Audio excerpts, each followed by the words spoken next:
지금 북한 내부가 보통 심각한 게 아니지요.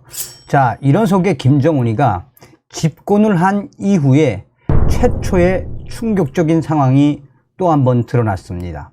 2020년 심장 이상 이후에 올해 그러니까 공개 활동이 계속해서 줄어들고 있으며 반년 만에 당 중앙위원회 전원회의를 2번이나 연 김정은. 그런데 여기서 핵심이 무엇이다?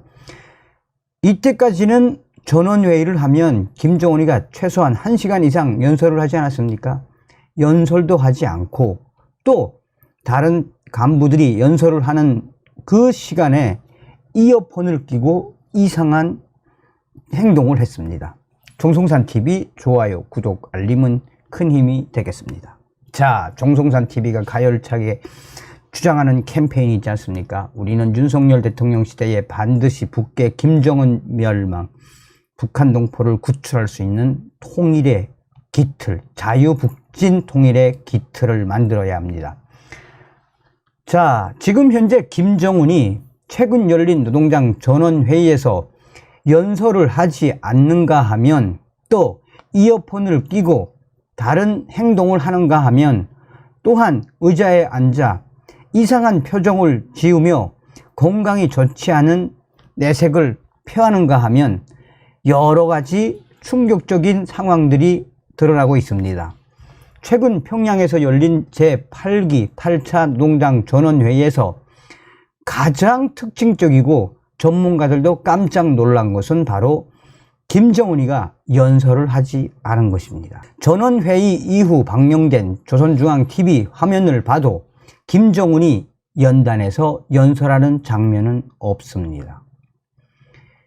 김정은이 집권을 한 이후에 노동당 전원회의에서 연설을 하지 않은 것은 이번이 처음, 최초 이런 충격 행동의 본질이 서서히 무엇인지 드러나고 있습니다. 그런데 특이한 것은 또 있습니다. 전원회의 보고를 정치국과 당 중앙위원회 비서들이 나누어서 한 점, 이것도 굉장히 센세이션한 거죠. 노동신문에 따르면 이번 전원회의의 첫 번째 안건은 올해 주요 정책 집행을 위한 투쟁을 더욱 과감히 전개할 때 대하여 였습니다. 그런데 이 문제에 대해 정치국이 보고를 하고 이어 김덕훈 내각총리, 리일환 전현철 당 중앙위 비서가 토론 발표를 했습니다. 두 번째 안건인 교육 문제에 대해서는 박태성 중앙위 비서가 보고를 했고, 세 번째 안건인 인민위원회 일꾼 문제에 대해서는 조용원 비서가 연설을 했습니다. 이것은 과거 노동당 전원회의와 비교해보면 상당히 이례적이며 상상할 수 없는 충격적인 이 결과이다라고 전문가들은 입을 모으고 있습니다. 과거에는 김정은이 연단에 나와 핵 문제와 남북관계, 국방, 경제, 사회, 교육 분야에 대해 몇 시간씩 보고와 평가 그리고 지시를 하면 참석자들은 이를 받아 적는 것이 관례였는데 이번에는 그런 모습이 전혀 없었습니다. 이번 전원회의에서 김정은이는 주석단 중앙에 앉아는 있었지만 연단에 오르지는 않았습니다. 그러면서 김정은이가 주석단 중앙에 앉아 있으면서 이 굉장히 신경질적인 표정과 또 누구를 쏘아보는 듯한 표정, 나아가 건강이 안 좋은 듯한 여러 가지 징후들이 포착이 되지 않았습니까? 그리고 그렇게 조선중앙TV가 선별하고 선별한 사진이지만 김정은의 얼굴에 이 뾰록지가 났고 또한 김정은의 눈, 다크서클이 이만하게 나왔었죠. 그만큼 김정은의 건강 상태가 좋지 않다라는 거 아니겠습니까?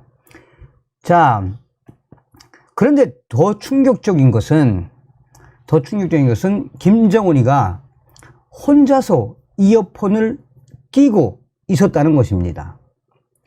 다른 사람들은 보고 내용을 듣고 쓰고 있었는데 김정은이만 오른쪽 귀에 검은색 이어폰을 끼고 있었습니다. 북한을 오래 관찰해온 서울의 민간단체인 한국국가전략연구원 이영종 북한연구센터장은 김정은이 이어폰을 사용한 이유가 분명치 않다라고 말했습니다. 이영종 센터장은 일반 참석자들은 스피커를 통해 듣도록 하고 김정은만 더 잘 들을 수 있게 이어폰을 사용한 것인지 여러 가지 가능성은 있는데 도저히 이해할 수 없다. 왜 김정은이만 유독 이어폰을 끼고 있었는지 이해할 수 없다라고 강조했습니다. 자, 그런데 김정은의 입장에서 보면 이번 전원회의가 상당히 곤혹스러운 상황에서 열린 것은 사실입니다.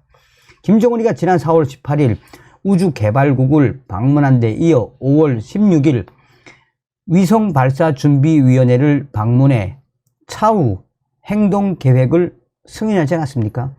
군사정찰위성을 성공적으로 쏘아 올려 북한을 우주강국으로 만들자고 김정은이가 강조를 했죠. 그런데 5월 31일 북한이 쏘아 올린 우주발사체 천리마 1호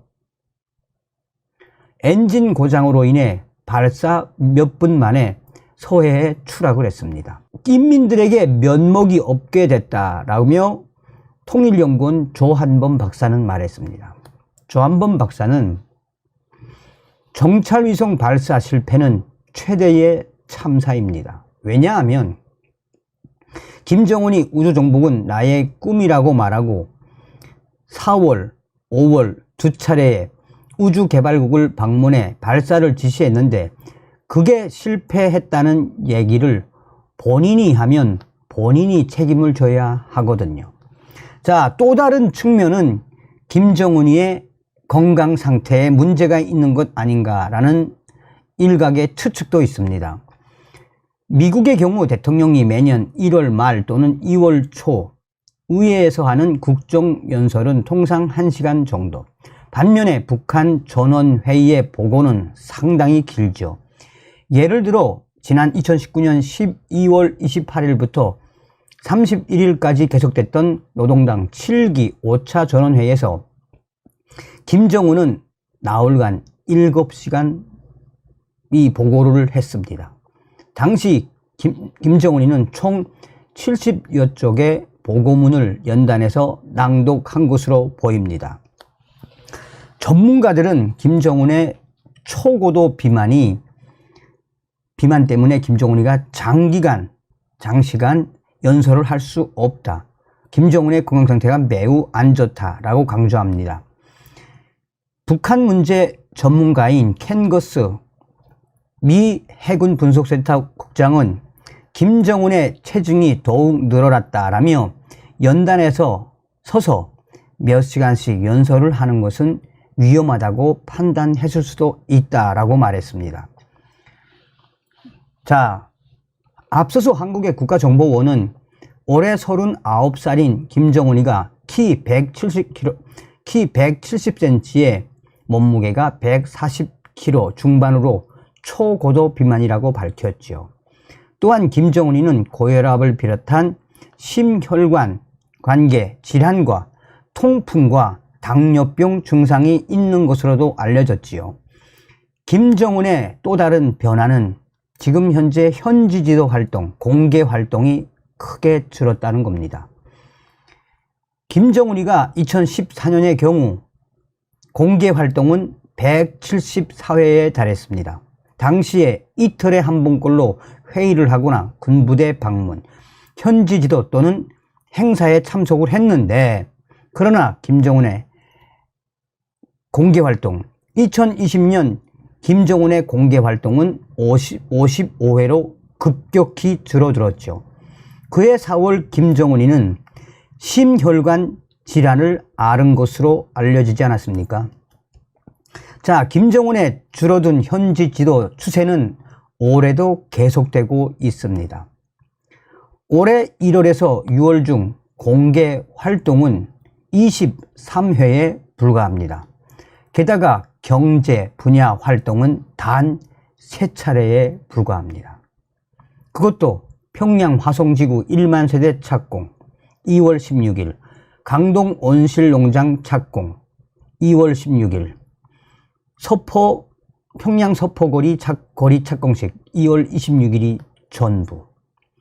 특히나 더 충격적인 것은 김정은이가 올해 단 한 번도 평양을 벗어나 지방을 방문하지 않았다는 겁니다. 종합을 하면 무엇이겠습니까?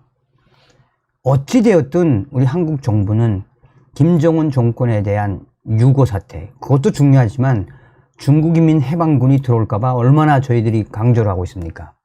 다음 시간에 뵙겠습니다. 멸공. 정성산TV 좋아요, 구독, 알림은 큰 힘이 됩니다. 후원해주시는 모든 분들께 가열차게 멸공.